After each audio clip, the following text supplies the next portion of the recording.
വളരെ സന്തോഷവും അഭിമാനവും തോന്നുന്ന ഒരു ദിനം ഹ്യൂമൻ റൈറ്റ്സ് ഡേ.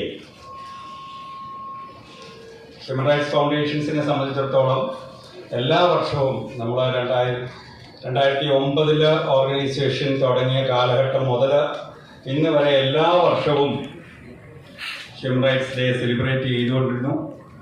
എല്ലാ വർഷവും ഹ്യൂമൻ റൈറ്റ്സ് കമ്മീഷൻ്റെ ചെയർമാനോ അല്ലെങ്കിൽ ഹ്യൂമൻ റൈറ്റ്സ് കമ്മീഷൻ മെമ്പേഴ്സോ ജുഡീഷ്യൽ മെമ്പേഴ്സോ ആരെങ്കിലും നമ്മുടെ പരിപാടികൾക്കൊക്കെ വരുമായിരുന്നു.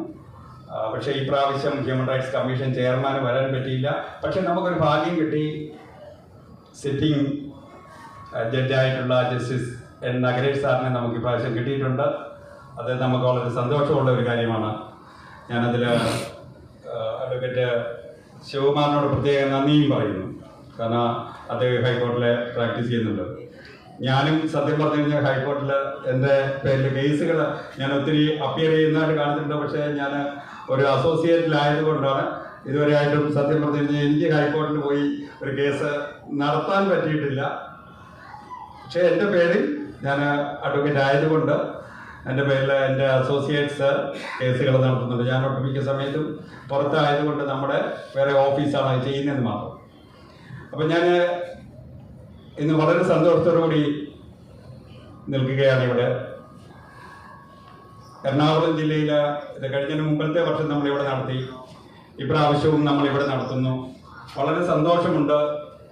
ഈ ഹ്യൂമൻ റൈറ്റ്സ് ഫൗണ്ടേഷൻസ് എന്ന് പറയുന്ന ഓർഗനൈസേഷൻ നമ്മൾ തുടങ്ങിയതിന് ശേഷം ഒത്തിരി കാര്യങ്ങൾ നമുക്ക് ജനങ്ങൾക്ക് വേണ്ടി ചെയ്യാൻ പറ്റിയിട്ടുണ്ട്. ഈവൻ നാഷണൽ ഹ്യൂമൻ റൈറ്റ്സ് കമ്മീഷനിലും സ്റ്റേറ്റ് ഹ്യൂമൻ റൈറ്റ്സ് കമ്മീഷൻസിലും, അത് കർണാടക, തമിഴ്നാട്, ആന്ധ്ര, അങ്ങനെ പല സംസ്ഥാനങ്ങളിലും നമ്മൾ പ്രവർത്തനങ്ങളുണ്ട്. പക്ഷെ വളരെ സ്ട്രോങ് ആയിട്ട് കേരളത്തിൽ നമ്മൾ നടത്തുന്നു, ഡൽഹിയിലുമുണ്ട്. അതുപോലെ തന്നെ കർണാടക സ്റ്റേറ്റ് പ്രസിഡന്റ് എല്ലാ ദിവസവും എന്നുള്ള രീതിയിലുള്ള കേസുകളുമായിട്ട് മുന്നോട്ട് നടക്കുന്നുണ്ട്.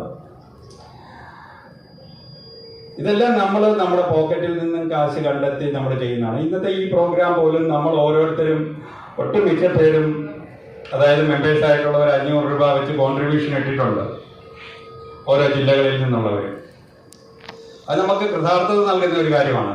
നമ്മളൊരു നല്ല കോസിന് വേണ്ടിയിട്ടാണ് ഈ കാര്യങ്ങൾ ചെയ്യുന്നത്.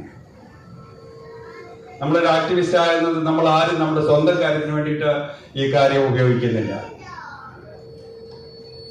ഇന്നിവിടെ നമ്മൾ ഓർക്കേണ്ട പല കാര്യങ്ങളും ഉണ്ട്. മനുഷ്യന്റെ അവകാശങ്ങൾ പാലിക്കപ്പെട്ടില്ലെങ്കിലും മൃഗങ്ങളുടെയൊക്കെ അവകാശങ്ങൾ ഭയങ്കരമായിട്ട് പാലിക്കപ്പെടുന്നുണ്ട് നമ്മുടെ നാട്ടിൽ. ഞാൻ ഈ കഴിഞ്ഞ ഒരു 2-3 മാസം നമ്മളുടെ HRF ആക്ടിവിറ്റി ഇനാഗുറേഷൻ